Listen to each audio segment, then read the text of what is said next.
നമസ്തേ. നമസ്തേ. മനോജ്, നേപ്പാളിൽ എന്താണ് വിഷയം? മാധ്യമങ്ങളൊന്നും പറയുന്നൊന്നുമില്ലല്ലോ, എന്താണ് വിഷയം?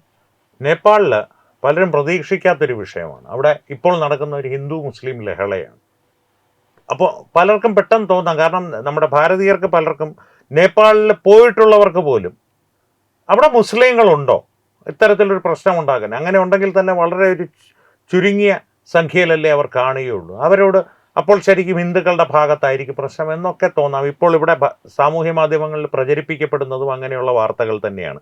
പള്ളി കത്തിക്കുന്നതും പള്ളിയുടെ മുകളിൽ കൊടി കെട്ടുന്നത്, അത് കാവിക്കൊടി, അവർ കെട്ടുന്നത് അവരുടേതായിട്ടുള്ളൊരു മെറൂൺ നിറത്തിലുള്ളൊരു കൊടിയാണ്. അത് കാവിക്കൊടിയാക്കിയാണ് ഇവിടെ പ്രദർശിപ്പിക്കുന്നത്. ഫോട്ടോയിലും എയിലും ഒക്കെ മാറ്റം വരുത്തി. അവിടുത്തെ പ്രശ്നം വളരെ നിസ്സാരമാണ്. ഇവിടെ ഉത്തർപ്രദേശിലും മധ്യപ്രദേശിലും ബീഹാറിലും ഒക്കെ നടന്ന ഹിന്ദുക്കളുടെ ഘോഷയാത്രയ്ക്ക് നേരെയുള്ള ആക്രമണത്തിൽ നിന്ന് തുടങ്ങിയ പ്രശ്നമാണ്. ഇവിടുത്തെ കൻവാർ യാത്രയൊക്കെ എന്നൊക്കെ പറയുന്ന പോലെ അവിടെ ബോൽ ഭം എന്ന് പറയുന്ന ഒരു യാത്രയുണ്ട്. ആ യാത്ര മുസ്ലിങ്ങൾ തിങ്ങിപ്പാർക്കുന്ന, ഈ വടക്കൻ നേപ്പാളിൽ മുസ്ലിങ്ങൾ തിങ്ങിപ്പാർക്കുന്ന, ഇടയ്ക്ക് കാലാകാലങ്ങളായി പതിയെ ഒരു ഡെമോഗ്രഫി മാറ്റി സംഖ്യ വർദ്ധിപ്പിച്ച് അവരുടേതായിട്ടുള്ള ആധിപത്യം സ്ഥാപിച്ചിട്ടുള്ള നിരവധി പ്രദേശങ്ങളുണ്ട്. അതിൽ തന്നെ സൻസൂരി ജില്ലയിൽ ലൂടെ ഈ യാത്ര ഒരു മുസ്ലിം, ഒരു അധികം ജനസംഖ്യ മുസ്ലിം എന്താ പറയുക ഭൂരിപക്ഷ പ്രദേശത്തോടു കൂടി ഈ യാത്ര കടന്നുപോയപ്പോൾ ഉച്ചത്തിലുള്ള പാട്ടൊന്നും പാടില്ല എന്ന് പറഞ്ഞ് പ്രശ്നങ്ങൾ തുടങ്ങി, കല്ലേറുണ്ടായി. ആ പ്രശ്നങ്ങൾ കല്ലേറിലേക്ക് മാറി, വലിയ സംഘർഷത്തിലേക്ക് മാറി. പിന്നെ നേപ്പാളിലെ ഹിന്ദുക്കൾ എന്ന് പറയുന്നത് നമ്മുടെ നാട്ടിലെ ഹിന്ദുക്കളെ പോലെ അത്ര സെക്യുലർ അല്ലാത്തതുകൊണ്ട് അവർ തിരിച്ച് പ്രതികരിച്ചപ്പോൾ ഇപ്പോൾ ഒരു പ്രശ്നമുണ്ടായതെന്ന് പറഞ്ഞാൽ ഈ ബിരേൻ ഷായുടെ സർക്കാർ, ഇവിടുത്തെ നേപ്പാൾ ഭരണകൂടം ഇപ്പോൾ ഒരു സെക്യുലറിസം അവിടെ കൊണ്ടുവന്നാൽ കൊള്ളാമെന്ന് താല്പര്യമുള്ള ഒരു കമ്മ്യൂണിസ്റ്റ് മനോഭാവമുള്ളൊരു സർക്കാരാണ്. അവരുടെ പോലീസ് വെടിവെപ്പ് നടത്തി. 3 പേർ കൊല്ലപ്പെട്ടു. അത് 3 ഹിന്ദുക്കളാണ്. ആ കൊല്ലപ്പെട്ടവരുടെ പിന്നാലെ ജനം തെരുവിലിറങ്ങി. അപ്പോൾ നേപ്പാൾ സർക്കാർ ഞങ്ങൾ കുറ്റവാളികൾക്കെതിരെ നടപടിയെടുത്തോളാം എന്ന് പറഞ്ഞ് മടങ്ങി. കാരണം ജനങ്ങൾ വളരെ വികാരാധീനരായിട്ടും വളരെയധികം ക്രോധത്തോടുകൂടി ആക്രോശത്തോടു കൂടിയുമാണ് തെരുവിലിറങ്ങിയത്. അതിൻ്റെ പശ്ചാത്തലത്തിൽ തന്നെ ചില പള്ളികളെല്ലാം അടിച്ചു തകർക്കപ്പെട്ടിട്ടുണ്ട്. ഇപ്പോൾ മുസ്ലിങ്ങൾ നേപ്പാൾ വിട്ടു പോകണമെന്നുള്ളൊരു ആവശ്യമാണ് അവിടെ ഉയരുന്നത്. കാരണം ഇത് ഈ ജൂലൈ 26-ാം തീയതിയാണ് ഈ പ്രശ്നം തുടങ്ങുന്നത്. ബോൽബാം യാത്രയ്ക്ക് നേരെയുള്ള ആക്രമണം തുടങ്ങുന്നത്. ജൂലൈ 26-നല്ല ഇത് ആദ്യമായിട്ടുണ്ടാകുന്നത്. ജനുവരിയിലുണ്ടായിരുന്നു, അതിനു മുൻപുണ്ടായിരുന്നു. ഹിന്ദുക്കളുടെ ഘോഷയാത്രകൾ അല്ലെങ്കിൽ ആഘോഷങ്ങൾ, ഈ രഥോത്സവം പോലുള്ള നിരവധി ആഘോഷങ്ങളുണ്ട്. നേപ്പാളിലേക്ക് ആകുമ്പോഴത്തേക്ക് അവർ വളരെ വർണ്ണാഭമായിട്ട് ആഘോഷിക്കുന്ന ആളുകളാണ്. തെരുവിൽ തന്നെ വളരെ സന്തോഷത്തോടു കൂടി ആഘോഷിക്കുന്ന ആളുകളാണ്. പതിയെ അവരുടെ സംഖ്യ വർദ്ധിച്ചു വരുന്നതിനനുസരിച്ച്, ജനസംഖ്യ വർദ്ധിച്ചു വരുന്നതിനനുസരിച്ച് അവർക്ക് ഭൂരിപക്ഷമുള്ള പ്രദേശങ്ങളിൽ മുസ്ലിങ്ങൾ പ്രശ്നമുണ്ടാക്കാൻ തുടങ്ങിയിരുന്നു.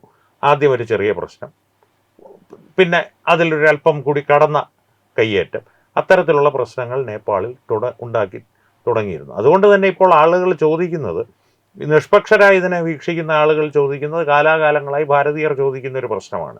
മ്യാൻമറിൽ ബുദ്ധന്മാരുമായിട്ട് പ്രശ്നം, ഇറാനിൽ അങ്ങോട്ടും ഈ ഷിയ സുന്നി പ്രശ്നം, UK-യിൽ ചെന്നാൽ സായിപ്പന്മാരുമായിട്ട് പ്രശ്നം, ഭാരതത്തിൽ വന്നാൽ ഹിന്ദുക്കളുമായിട്ട് പ്രശ്നം, ക്രിസ്ത്യാനികളുമായിട്ട് പ്രശ്നം, ജൂതന്മാരുമായിട്ട് പ്രശ്നം. എല്ലാ പ്രശ്നത്തിൻ്റെയും മറുവശത്ത് നിൽക്കുന്നത് ഒരു വിഭാഗക്കാരാണ്. അപ്പോൾ ശരിക്കും പ്രശ്നം ആർക്കാണ് എന്നുള്ള ചോദ്യമാണ് വരുന്നത്. അതാണ് നേപ്പാളിൻ്റെ ഒരു പശ്ചാത്തലം. അപ്പോൾ ഈ ഒരു കാര്യത്തിൽ ഭാരതത്തിന് എന്തെങ്കിലും ചെയ്യാനുണ്ടോ എന്ന് ചോദിച്ചാൽ, ഭാരതത്തിന് ഒരു അതിർത്തി പ്രദേശമാണ്, അതിലേക്ക് നമുക്ക് വരാം. അതിനു മുൻപ് നേപ്പാളിലേക്ക് തന്നെ നമുക്കൊന്ന് നോക്കിയാൽ, നേപ്പാൾ ഒരു ഹിന്ദു രാഷ്ട്രമായിരുന്നു. ചൈനയുടെയും പാകിസ്ഥാൻ്റെയും ഇടപെടലുകൾ കാരണം അവിടുത്തെ രാജകുടുംബത്തിനെ നിഷ്കാസനം ചെയ്തിട്ടാണ് ചൈനീസ് അനുകൂല ഭരണകൂടങ്ങളെ മാറി അവിടെ കൊണ്ടുവരാൻ ഉള്ള ഒരു വഴിയൊരുക്കപ്പെട്ടത്. ഒരു ഓലി എന്ന് പറഞ്ഞൊരു പ്രധാനമന്ത്രി ഉണ്ടായിരുന്നു. നേപ്പാളിൻ്റെ ഭൂപടം മാറ്റി വരച്ച് ഭാരതത്തിൻ്റെ പ്രദേശങ്ങളും കൂടി ഞങ്ങളുടെയാണെന്ന് പ്രഖ്യാപിച്ച് അധികാരം നഷ്ടമായിട്ടുള്ള ഒരു വ്യക്തി.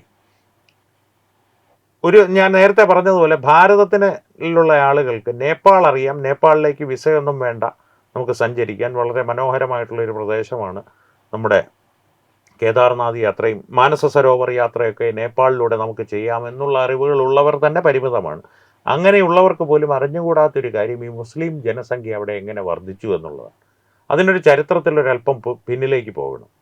മുസ്ലിം ജനസംഖ്യ എന്നുള്ളത് നേപ്പാളിൽ സ്വതവേ ഉള്ളൊരു ജനസംഖ്യ ആയിരുന്നില്ല. അത് പതിയെ പതിയെ കുടിയേറി താമസിച്ചതാണ്. ആ കുടിയേറ്റത്തിന് ഏറ്റവും കൂടുതൽ പിന്തുണ നൽകിയ ആൾ ആരാണെന്ന് ചോദിച്ചാൽ ദാവൂദ് ഇബ്രാഹിം സംഘമാണെന്ന് പറയേണ്ടി വരും. അവരെ മുൻനിർത്തി ISI. കാരണം ഈ ദാവൂദ് ഇബ്രാഹിമിൻ്റെയും സംഘത്തിൻ്റെയും ഒരു ചരിത്രം പരിശോധിച്ചാൽ ഭാരതം വിട്ട് ഒളിച്ചോടി ദുബായിൽ നിന്ന് പിന്നെ പാകിസ്ഥാനിലേക്ക് ഒളിച്ചോടി ദാവൂദ് ഇബ്രാഹിമിൻ്റെ സംഘം ഭാരതത്തിലേക്കുള്ള പ്രധാന ഓപ്പറേഷനുകളെല്ലാം നടത്തിയിരുന്നത് നേപ്പാൾ വഴിയായിരുന്നു. ദാവൂദ് ഇബ്രാഹിമിൻ്റെ സംഘത്തിലുള്ള പ്രമുഖർ പലരും വ്യാജ പേരുകളിൽ, ഹിന്ദു പേരുകളിൽ അവിടെ ചെന്ന് travel agency, foreign currency exchange agency ഇവയെല്ലാം നടത്തി നേപ്പാളി പെൺകുട്ടികളെ കല്യാണം കഴിച്ച് പിന്നീട് അവരെ മതം മാറ്റിയും ഒക്കെയായിട്ട് അവരവിടെ ഒരു സാമ്രാജ്യം ആദ്യം സ്ഥാപിച്ചു. പതിയെ പതിയെ ആളുകളെ അങ്ങോട്ടേക്ക് കൊണ്ടുവന്ന് ഒരു മുസ്ലിം ഭൂരിപക്ഷ മേഖലയാക്കി. അതിനെതിർക്കുന്ന സർക്കാരുകളെ മറിച്ചിടുവാനുള്ള സഹായം ചൈനയുടെ സഹായത്തോട്, കാരണം ചൈനയ്ക്ക് അവിടെ നിക്ഷിപ്ത താല്പര്യങ്ങളുണ്ട്. പാകിസ്ഥാൻ എന്നും ചൈനയുടെ ഒരു അടിയാളായിട്ട് പ്രവർത്തിക്കുന്ന ഒരാളാണ്. തന്നെയുമല്ല ദാവൂദ് ഇബ്രാഹിമിനെ ഉപയോഗിച്ച് അവരും ഭാരതവിരുദ്ധ പ്രവർത്തനങ്ങൾ ചെയ്യുന്നുണ്ട്. ഈ ശക്തികളെല്ലാം കൂടി ഒന്നു ചേർന്നാണ് ഇത്തരത്തിലുള്ളൊരു ആവാസ വ്യവസ്ഥ അവിടെ ഉണ്ടാക്കിയെടുത്തത്. വളരെ വിരലിലെണ്ണാവുന്ന പരമ്പരാഗത നേപ്പാളി മുസ്ലിംസേ സത്യത്തിൽ നേപ്പാളിലുള്ളൂ എന്നുള്ളതാണ് വാസ്തവം. പിന്നീട് വന്നവരൊക്കെ ആരാണ് എന്താണെന്നുള്ളത് നേപ്പാളി സർക്കാരിന് പൂർണ്ണമായിട്ട് അറിയാമോ എന്ന് ചോദിച്ചാൽ അതിൽ എനിക്ക് സംശയമുണ്ട്. കാരണം അതുകൊണ്ട് തന്നെയാണ് ഈ വിരേൻ ഷാ ഇപ്പോൾ പെട്ടെന്ന് തന്നെ ഈ വിഷയത്തിനൊരു പരിഹാരമുണ്ടാക്കണം എന്നുള്ള രീതിയിൽ മുന്നിട്ടിറങ്ങിയതും ഹിന്ദുക്കളെ സമാധാനിപ്പിക്കുവാനുള്ള എല്ലാ ശ്രമങ്ങളും നടത്തിയിട്ടുള്ളത്. പക്ഷേ ഇതിൽ അവരെന്തായാലും ഹിന്ദുക്കൾ എന്തായാലും ഈ മരണപ്പെട്ട 3 പേരുടെ കാര്യം അങ്ങനെ വെറുതെ വിടാനുള്ള തീരുമാനത്തിലല്ല എത്തിയിരിക്കുന്നത്. കാര്യമായിട്ടുള്ള നഷ്ടപരിഹാരം കൊടുക്കാമെന്ന് പറഞ്ഞു. കാരണം മരണപ്പെട്ടവർക്ക് 2 ലക്ഷം നേപ്പാളി രൂപ വെച്ച് നൽകാമെന്ന് സർക്കാർ പറഞ്ഞിട്ടുണ്ട്. പക്ഷേ അതിലൊന്നും അവർ ശാന്തരാകുന്നില്ല. അവരുടെ ഒരു പ്രതിഷേധ നടപടികളുടെ ഭാഗമായിട്ട് മരണപ്പെട്ട ഓംപ്രകാശ് മേത്ത, ജയപ്രകാശ് മേത്ത ഇവരെ 2 പേരെയും ബലിദാനികളായി അവരുടെ പഞ്ചായത്തുകൾ പ്രഖ്യാപിച്ചു കഴിഞ്ഞു. പിന്നീട് മരണപ്പെട്ടത് ഗണേഷ് യാദവാണ്. ഗണേഷ് യാദവിന് 15 വയസ്സേ ഉണ്ടായിരുന്നുള്ളൂ. മറ്റുള്ളവർ യുവാക്കളായിരുന്നു. ഓംപ്രകാശ് മേത്തയും ജയപ്രകാശ് മേത്തയും ഒരേ ഗ്രാമത്തിൽ നിന്നുള്ള ബന്ധുക്കളുമാണ്. ഇതിൽ ഓംപ്രകാശ് മേത്ത ഇവർ 3 പേരും കൊല്ലപ്പെട്ടത് പോലീസ് വെടിവെപ്പിലാണ് കേട്ടോ, അല്ലാതെ മുസ്ലിങ്ങളുമായിട്ടുള്ള ഏറ്റുമുട്ടലിലല്ല, മുസ്ലിങ്ങൾ കൊന്നതല്ല. സംഘർഷത്തിൽ മുസ്ലിങ്ങൾക്ക് ദോഷമുണ്ടാകുമെന്നുള്ള ഘട്ടത്തിലാണ് പോലീസ് ഇടപെട്ടതും ഹിന്ദുക്കൾക്ക് നേരെ വെടിയുതിർത്തതും എന്നാണ് അവിടുത്തെ ഹിന്ദു സമൂഹം ആരോപിക്കുന്നത്. അതിൽ കുറേ വാസ്തവമുണ്ടെന്നുള്ളത് മരണപ്പെട്ടവരെ നോക്കിയാൽ മാത്രം മനസ്സിലാകാം. കാരണം അക്രമം ഏകപക്ഷീയമല്ലായിരുന്നു. അത് തുടങ്ങിയത് മുസ്ലിങ്ങളുടെ ഭാഗത്ത് നിന്നുള്ള കല്ലേറിൽ നിന്നാണ് എന്നുള്ളത് എല്ലാവരും, സർക്കാർ വരെ, പോലീസ് സംവിധാനങ്ങളും എല്ലാം അംഗീകരിക്കുന്നൊരു കാര്യമാണ്. അപ്പോൾ മരണം 3 ഹിന്ദുക്കൾ മാത്രമെന്ന് പറയുന്നത് സംശയാസ്പദമെന്നല്ല, അത് വളരെ വ്യക്തമാണ് അതിൻ്റെ പിന്നിലുള്ള ഉദ്ദേശം. അതുകൊണ്ട് തന്നെ ഓംപ്രകാശ് മേത്ത തൽക്ഷണം മരിക്കുകയും മറ്റുള്ളവർ ജയപ്രകാശ് മേത്തയും ഗണേഷ് യാദവും ആശുപത്രികളിൽ വെച്ച് മരണപ്പെടുകയുമായിരുന്നു. ഹിന്ദുക്കൾ ശക്തമായ പ്രക്ഷോഭവുമായിട്ട് മുന്നോട്ട് പോവുകയാണ്. ഒരുപക്ഷെ ആയുധമെടുത്തുള്ളൊരു പോരാട്ടത്തിലേക്ക് തന്നെ അവർ നീങ്ങുവാനുള്ള സകല സാധ്യതകളും നേപ്പാളിൽ ഇപ്പോഴും നിലവിലുണ്ട്. എന്നാൽ പോലും ഈ ഹിന്ദു സംഘടനകളുമായിട്ടൊക്കെ സർക്കാർ നടത്തിയൊരു സമാധാന ചർച്ചകളുടെ പേരിൽ കുറേയൊക്കെ സംഘർഷം അയഞ്ഞിട്ടുണ്ട്. ഈ സാൻസുരി ജില്ലയ്ക്കുൾ ചുറ്റുവട്ടങ്ങളിലെ 7 ജില്ലകളിലോ 8 ജില്ലകളിലോ ആയി കർഫ്യൂ പ്രഖ്യാപിച്ചിരുന്നു, നിരോധനാജ്ഞയും പ്രഖ്യാപിച്ചിരുന്നു. അതിൽ കുറേയൊക്കെ അയവ് വന്നിട്ടുണ്ട് ഇന്നു മുതൽ. പക്ഷേ ഈ ഒരു വിഷയം ഇപ്പോഴും ആളിക്കത്തി തന്നെ നിൽക്കുകയാണ്. നേപ്പാൾ ഒരു വലിയ വെടിമരുന്ന് ശേഖരത്തിൻ്റെ മുകളിലാണ് ഇരിക്കുന്നത്. ജിഹാദികൾ അവിടെ ഇരുന്ന് ഈ കല്ലുരച്ച് തീ പകരുവാൻ ശ്രമിക്കുകയാണ്. അതിന് വലിയൊരു സ്ഫോടനാത്മകമായൊരു സാഹചര്യത്തിലേക്കാണ് നേപ്പാൾ പോകുന്നതെന്നുള്ള കാര്യത്തിൽ ഒരു സംശയവുമില്ല. അപ്പോൾ ഇതൊന്നും വലിയ വാർത്ത ആയിട്ടില്ലല്ലോ. ഇപ്പോഴും ഇത് വാർത്ത ആളുകളിലേക്ക് എത്തിയിട്ടില്ലല്ലോ മനോജി. തീർച്ചയായിട്ടും. പക്ഷേ എന്നാൽ വ്യാജ വാർത്തകൾ എത്തുന്നതുകൊണ്ട്, ഞാൻ നേരത്തെ പറഞ്ഞതുപോലെ പള്ളി കത്തിച്ചു, പള്ളിയുടെ മുകളിൽ കയറി കാവിക്കൊടി കെട്ടി, നേപ്പാളിൽ ഇങ്ങനെയാണ്, ഹിന്ദുക്കൾ ഭീകരവാദികളാണ് എന്നുള്ളൊരു ആഖ്യാനം ഇപ്പോൾ പ്രചരിപ്പിക്കുവാൻ ഇതിൻ്റെ പശ്ചാത്തലത്തിൽ ശ്രമിച്ചുകൊണ്ടിരിക്കുകയാണ്. ഇതിൻ്റെ തുടക്കം ആരാണെന്നുള്ളതൊക്കെ മറച്ചു വെച്ചിട്ട്. മുഖ്യധാര മാധ്യമങ്ങളുടെ കാര്യം പറയുമ്പോൾ കേരളത്തിലെ മുഖ്യധാര മാധ്യമങ്ങളുടെ കാര്യത്തിൽ അതിലൊരു സംശയവുമില്ല. അവരത് ഈ വാർത്തയ്ക്ക് ഒരു പ്രാധാന്യവും കൊടുക്കില്ല. കാരണം അവർക്ക് സാമൂഹ്യ മാധ്യമങ്ങളിലുള്ള വ്യാജ വാർത്തകൾ നൽകുവാൻ സാധ്യമല്ല. ഇടയ്ക്കൊന്ന് മിന്നിമറിഞ്ഞ് ചിലപ്പോൾ റിപ്പോർട്ടറൊക്കെ നൽകുമായിരിക്കും. മറ്റ് മാധ്യമങ്ങൾക്ക്, ഇപ്പോൾ ഏഷ്യാനെറ്റ് ന്യൂസിനൊക്കെ അവിടെ കാവിക്കൊടി കെട്ടി ഹിന്ദുക്കളാണ് ആക്രമിച്ചത് തുടങ്ങിയ വ്യാജ വാർത്തകൾ പച്ചയ്ക്കങ്ങ് നൽകുവാൻ സാധിക്കില്ല.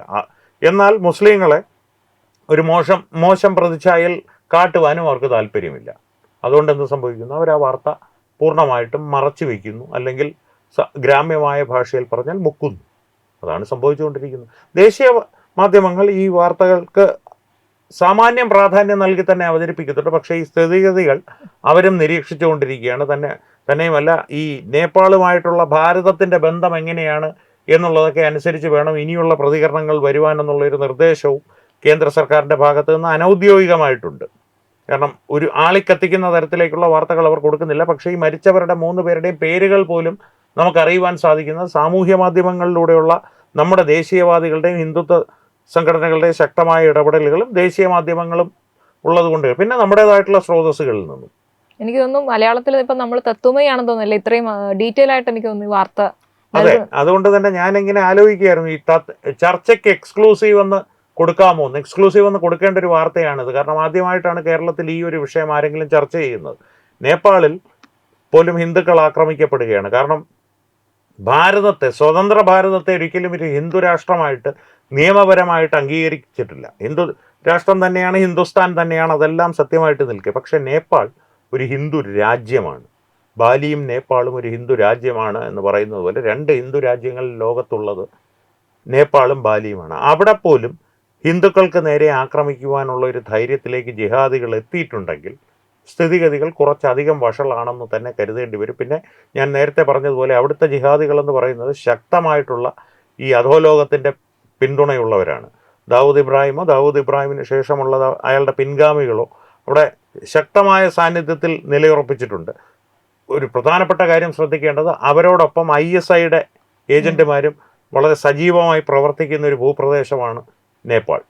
അതുകൊണ്ട് തന്നെ ഈ ഒരു ആക്രമണത്തിനൊക്കെ അത്തരത്തിലൊരു പിന്തുണ വരികയാണ് എന്ന് ഒരു സാഹചര്യം ഒരുങ്ങിയാൽ, ഒരുപക്ഷെ പ്രതീക്ഷിക്കാതിരിക്കുന്ന സമയത്ത് മാറാട് നടന്നതുപോലൊരു കൂട്ടക്കൊല, മാറാട് 8 പേരിൽ ഒതുങ്ങിയെങ്കിൽ അവിടെ ചിലപ്പോൾ 800-ലായിരിക്കും അവസാനിക്കുന്നത്. പക്ഷെ അതിന് നേപ്പാൾ സർക്കാരിന് ഇപ്പോൾ താല്പര്യമുണ്ടോ എന്ന് എനിക്കറിയില്ല. അവരതിന് ഒരുങ്ങുന്ന സാഹചര്യം ഉരുത്തിരിയാൻ സാധ്യത കുറവാണ്. കാരണം ഹിന്ദുക്കളുടെ ഭാഗത്ത് ഞാൻ നേരത്തെ പറഞ്ഞ പോലെ സെക്യുലറിസം എന്നുള്ള കീടാണു ഇല്ലാത്ത ഹിന്ദുക്കളാണ് അവിടെയുള്ളത്. അടിച്ചാൽ അവർ ചിലപ്പോൾ തിരിച്ചടിച്ചെന്ന് വരും. അതും ഒരു പ്രൊപ്പോർഷനേറ്റ് ആയിട്ടുള്ള അടി ആയിരിക്കണമെന്നില്ല. ഒരു ഗുജറാത്തിൻ്റെ ഒരു 10 മടങ്ങ് ഒക്കെ ചിലപ്പോൾ അവിടെ സംഭവിച്ച് കൂടായികയില്ല. പക്ഷേ അരക്ഷിതാവസ്ഥയിലേക്ക്, അരാജകത്വത്തിലേക്ക് തള്ളപ്പെടുന്ന ഒരു നേപ്പാൾ എന്നുള്ളത് ഭാരതത്തെ സംബന്ധിച്ച് അത്ര ആശാസ്യമായിട്ടുള്ളൊരു കാര്യമല്ല. ചൈനയ്ക്കും പാകിസ്ഥാനും അത് താല്പര്യമുള്ള കാര്യമായിരിക്കും. അതാണ് ഞാൻ ചോദിക്കാനായിട്ട് വന്നത്. ഇപ്പോൾ ഈ ഒരു അവിടുത്തെ ഒരു സംഘർഷത്തിൻ്റെയൊക്കെ ഒരു എഫക്റ്റ് നമ്മുടെ ഭാരതത്തിനും വരാൻ ചാൻസ് ഉണ്ടോ? ഉണ്ടാവും. അഭയാർത്ഥി പ്രവാഹം ഉണ്ടാകുമ്പോൾ ഇന്ത്യ നേപ്പാൾ അതിർത്തിയിലൂടെ നുഴഞ്ഞു കയറാൻ സാധ്യതയുണ്ട് തീർച്ചയായിട്ടും. അഭയാർത്ഥികൾ എന്ന് പറയുമ്പോൾ ഇപ്പൊ അതിൻ്റെ ഇടയിൽ നുഴഞ്ഞുകയറ്റക്കാരാണ് കൂടുതലെന്നുള്ളതല്ല ഇപ്പോൾ വ്യക്തമാകുന്നത്. ഇപ്പോൾ സ്പെയിനിൽ നടന്ന സംഭവം, പട്ടിണി കിടന്ന് നട്ടല്ലൊട്ടിപ്പിടിച്ച് ചത്തുപോകും ഞങ്ങളെന്നുള്ള ദീന വിലാപം കേട്ടിട്ട് ആശ്രയം കൊടുത്തതാണ്. വന്ന് കയറി ഉടനെ കല്ലെറി തുടങ്ങി. അവിടെ അള്ളാഹു അക്ബർ വിളിച്ചു തുടങ്ങി. ശരിയാ നിയമം വേണമെന്നുള്ള ആവശ്യം തുടങ്ങി. പോലീസ് വണ്ടികളേക്ക്, അതും കവചിത വാഹനങ്ങൾക്ക് നേരെ എത്ര കൃത്യമായിട്ടാണ് അവർ കല്ലെറിയുന്നെന്നുള്ളത് മുൻപരിശീലനമില്ലാത്ത ഒരാൾക്ക് അത് സാധ്യമല്ല. എൻ്റെ ബലമായ സംശയം എറിഞ്ഞവന്മാരിൽ പലരും കാശ്മീരിൽ നിന്ന് പോയതാണോ എന്ന് സംശയമുണ്ട്. പഴയ 500 രൂപയ്ക്കുള്ള കല്ലേറുകാരുണ്ടല്ലോ, ഇപ്പോൾ കാശ്മീരിൽ പണിയില്ലല്ലോ. ഞാൻ അതൊരു തമാശയായിട്ട് പറഞ്ഞതാണ്. പക്ഷെ ഇത്തരത്തിലുള്ള അഭയാർത്ഥികളുടെ ഇടയിൽ കൃത്യമായിട്ടുള്ള അജണ്ടകളുടെ നടത്തിപ്പുകാർ, ഒരു കളത്തിലിറങ്ങി ഇതിനു വേണ്ടി പണിയെടുക്കുന്ന ജിഹാദികളുണ്ടല്ലോ, അവരെ നുഴച്ചു കയറ്റി വിടുന്നത് ഭീകരവാദ സംഘടനകൾ കുറച്ച് കാലമായിട്ട് അവലംബിച്ചു വരുന്ന ഒരു തന്ത്രമാണ്. അത് ISIS ആയാലും ശരി, അൽഖ്വയ്ദ ആയാലും ശരി, ISI ആയാലും ശരി, മറ്റ് ഇസ്ലാമിക ഭീകരവാദ സംഘടനകളായാലും ശരി, അത്തരത്തിലുള്ളൊരു നുഴഞ്ഞുകയറ്റം ഉണ്ടാകും. കാരണം നേപ്പാളിൽ നിന്ന് ഈ തിരിച്ചടി ഉണ്ടാകുന്ന ഒരു പശ്ചാത്തലത്തിൽ ഹിന്ദുക്കളുടെ ഒരു അഭയാർത്ഥി പ്രവാഹം ഉണ്ടാകാനുള്ള സാധ്യത കുറവാണ്. ഹിന്ദുക്കളുടെ അഭയാർത്ഥി പ്രവാഹം ഏതെങ്കിലും ഒരു സാഹചര്യത്തിലുണ്ടായാൽ അത് ഭാരതത്തിൽ സംഘർഷത്തിന് വഴിവെക്കും. അവരെ സ്വീകരിക്കാൻ പാടില്ല. അപ്പോൾ ഈ കരച്ചിലുകാരൊക്കെ, മനുഷ്യാവകാശക്കാരൊക്കെ നേരെ അങ്ങ് തിരിയും.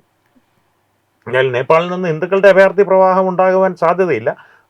സർക്കാർ കാര്യമായിട്ട് പട്ടാളത്തിനേക്ക് ഉപയോഗിച്ച് അവരെ അടിച്ചമർത്തുവാൻ മുതിർന്നില്ലെങ്കിൽ, അങ്ങനെ മുതിർന്നാൽ ഒരുപക്ഷെ ഭരണമാറ്റം തന്നെ ഭാരതം താല്പര്യപ്പെടുന്ന ഒരു കാര്യമായിരിക്കും. ഭാരതം അത് താല്പര്യപ്പെട്ടാൽ വലിയ താമസമില്ലാതെ ഭരണം അവിടെ മാറിയിട്ടുണ്ട് എന്നുള്ളതാണ് ചരിത്രം. അത് എങ്ങനെയാണെന്നുള്ളത് അജിത് ഡോവലിനും അറിയാം, നരേന്ദ്രമോദിക്കും അറിയാം, ജയശങ്കറിനും അറിയാം, അമിത്ഷായ്ക്കും അറിയാം, രാജ്നാഥ് സിംഗിനും അറിയാം. അതാണ് ഇപ്പോഴത്തെ ഒരു സാഹചര്യം. എന്തായാലും ഈ വിഷയത്തിൽ കൂടുതൽ അപ്ഡേറ്റുകളുമായിട്ട് നമ്മൾ തത്വമയി ചാനൽ വീണ്ടും വരുന്നതായിരിക്കും. തീർച്ചയായിട്ടും അത് വളരെ സസൂക്ഷ്മം നിരീക്ഷിക്കേണ്ട ഒരു സാഹചര്യമാണ് അവിടെയുള്ളത്. അതുകൊണ്ട് തന്നെ അപ്ഡേറ്റുകൾ വരുന്നതിനനുസരിച്ച് കൂടുതൽ എക്സ്ക്ലൂസീവുകളുമായി പ്രേക്ഷകരുടെ മുമ്പിലേക്ക് നമുക്ക് എത്താം. അപ്പോൾ ഈ വീഡിയോ നിങ്ങൾ മാക്സിമം ഷെയർ ചെയ്യുക, ലൈക്ക് ചെയ്യുക, അതുപോലെ തന്നെ നമ്മുടെ ചാനലിനെ സപ്പോർട്ട് ചെയ്യുക, സബ്സ്ക്രൈബ് ചെയ്യാനും ബെല്ലൈക്കൺ അമർത്താനും മറക്കരുത്. അപ്പോൾ വീണ്ടും ഒരു പുതിയ വിഷയത്തിൽ ഒരു വീഡിയോയുമായിട്ട് കാണാം. നന്ദി, നമസ്തേ. നമസ്തേ.